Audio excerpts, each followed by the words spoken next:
petite pension de la Riviera où je me trouvais 10 ans avant la guerre, avait éclaté à notre table une violente discussion. Madame Henriette, la femme d'un des clients, s'était enfuie avec un jeune Français qu'elle connaissait à peine. Notre table était unanime à ne voir en ce fait incontestable en apparence qu'une manœuvre perfide du couple amoureux.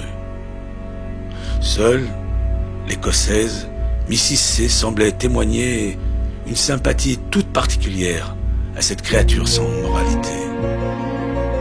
J'avais 40 ans lorsque mon mari mourut subitement.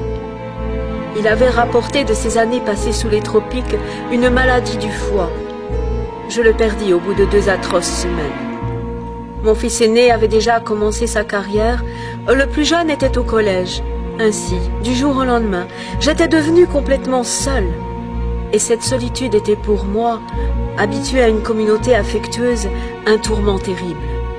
Il me paraissait impossible de rester un jour de plus dans la maison déserte, dont chaque objet me rappelait la perte tragique de mon mari bien-aimé. Aussi, je résolus de voyager beaucoup pendant les années à venir.